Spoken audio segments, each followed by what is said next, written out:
tuk chuak nuam vekule Vawiin nun kong Hruaitu atan Hmangaihtu inei ti thupuya kan hmang le don ani he thupui hi hanjir ho le don ta ila ril ruwa tong traina nin ihun ol thabera ngun takin ilo ngai thadon nia pathian thu ilo chir masale ila mun ni ami chir kadua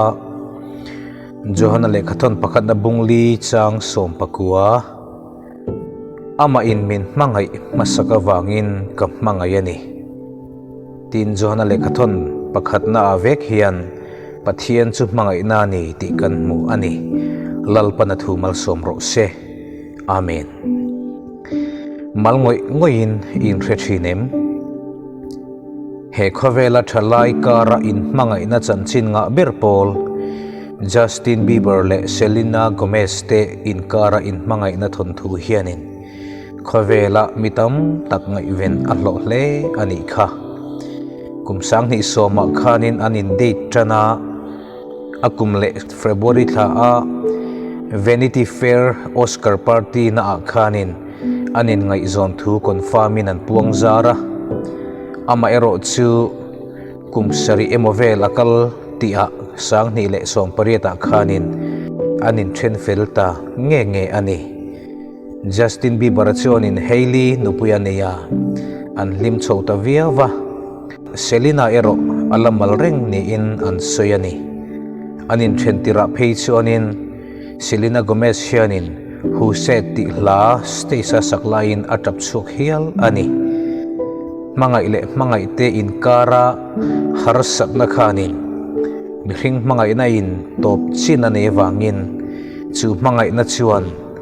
atira tinuin tihlim viau ma sela mangai na hian minti table fo bok thin ani hi khovela ni miau sia o mangai na min thla lo tu ti phu tu Reverend George Mathesona kha lekha thiam thei takani a University of Glasgow atangin logic le philosophy subject an class a pheichon pakhat na ani hialani a classmate nula mel thatak mai a mangai zong takatonga ani chon lo mangai ve in nei te hial an tumta a nima sela vandoi thak takin anin nei ma main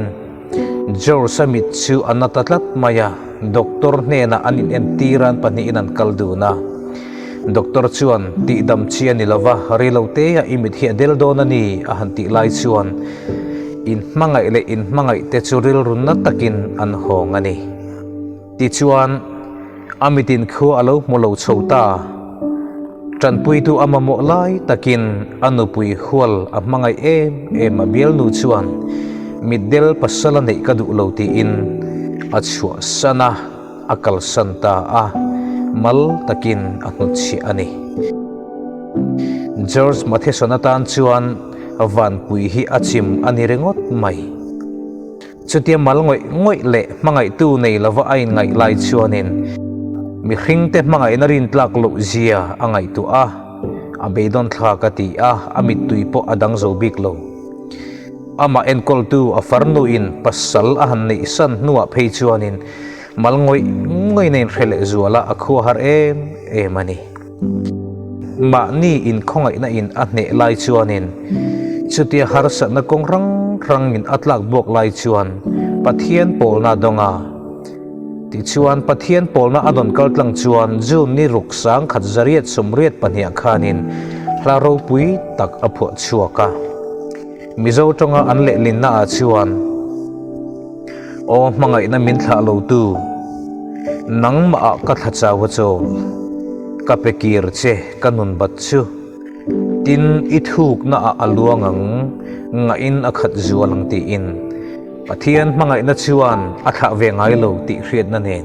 pathian mangai na chuan lom na tharapele ta a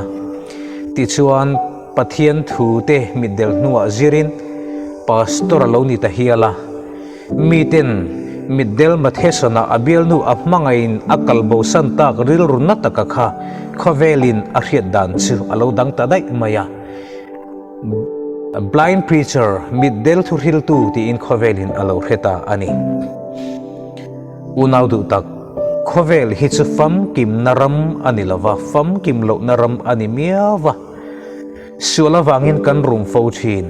mal ngoi in riat chang te beidon chang te min mangai tu nei lova in riat chang te mangai tu po nei ve lova in riat chang te inei thinem mangai tlak lova in ngai chang te sual ngoi bi ka in riat chang te inei thinem johana chuan hemia hian pathian mangai na chu kan chunga alo langta ati ama awanga kan nun theina turin pathianin afa panei chun khovela arun thira hian lali su a hian pathian mangai na chu kan chunga alo langta dan manga khong taka pathianin mi hring te chunga ro arel na khatop to in pathianin afa pa Isu Krista mangin mangai na chu min mu tir ta ani avan ro pui em mangai na chuan hlau na reng omlo ti in min rit bok pathian chu mangai na nia wangin mangai tu le mangai na che kha ve ngai lo tu inei ti hi riala lo mang che lali suan hun hununga thil theng tur min ril na thu ma thai bung som ni pali chang som pania chuan heti hian lali suan a soilo kani sual ala pundo na wangin mitam zok mangai na chu ala dayang ti in hetiang thu deuh tho hi pola hianin min ril boka Timothe ne na ale khathona chuan mani in mangai tu te mangai na pian pui nei lo te pathian mangai ayam ma ni lom na mai mangai zok tu te hun hununga chuan an lo chuak dona chung ang chu hoi san la mak ti suang che ti ani vaina hian I mangai ten an phat san thin che em I mangai ten an hnol thin che em mal le kho har le isuala wanga nu le pa mangai na po hlo zo lowa tui thar te po itok mai thei ama ero chu he hi lo riang che mi hring mangai na hi chuan thlen phak chin aneya pel thei lo chin anei thin pathian mangai na chu van ai na sang zo ka min riat chen zia po asang lu tu ka pola phei chuan ka he thiam phak lowati chu tianga sang le na sa chuan pathianin mangai che ni lalpa chu fakin amro se mi hring te nan kal san thei che ni mai thei lalpa mangai nai ro chuan atha tham ngai lo che a pathian mangai na chuan min tha ngai lo avan ro pui em hlut na nei lo le inin chung khura po sual bik le nok sak bik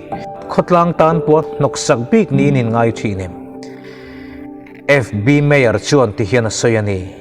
pathian mangai na hi Amazon lui pui lui te lo luang lu tang hiani ti in Amazon lui pui chu lui te luan lu lo chuan lui te chu kang chat do na nima sela lui te tui kang chat tur tinung tu chu Amazon lui pui ani chu tiang ang che chuan ithin lung chu lalpa tan hongla mangai na lo luang lu tur hirin na in lo dongang che inun ro le chaw le beidong dampo thak le na nei to lo hring nun hian hlut na le moi na po nei to lo khopin mi hring nun hi I mu che to ani mai thei ama ero chu mangai na min kha ve ngai lo tu nangma mangai tu chen omani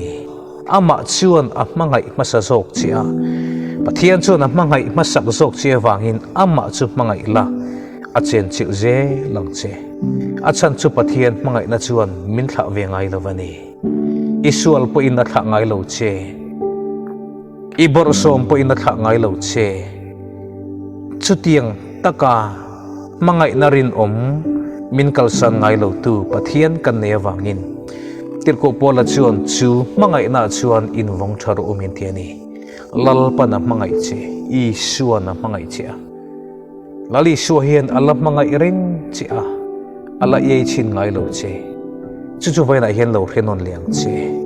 lalpa na thu kan zatan mal som ro se amen I trong trayan lalpa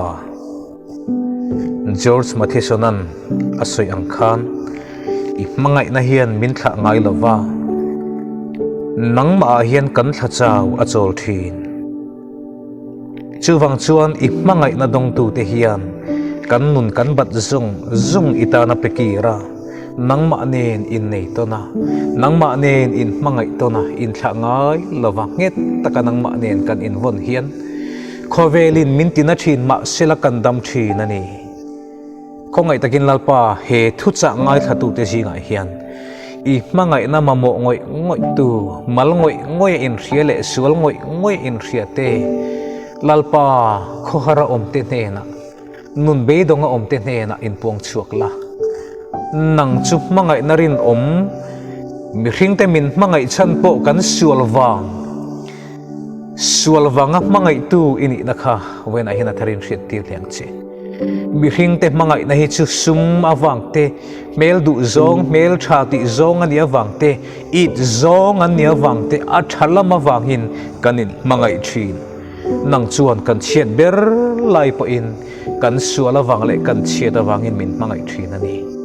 hetiang taka mangai na mak hi when a hian kan hrethiam seng lo kan hril fel seng lo amai ro chu ataga dong tu misual te nuna hian lalpa a fia thin sia khongai takin chu tiang taka i mangai na hriat fia mamo tu te hena chuan in puang chuak la lalpa nangma a an thla chawa chol theina turin i mangai na nen an nuna intar lang zelang che i khongai na lali so Krista mengin kan dile amen.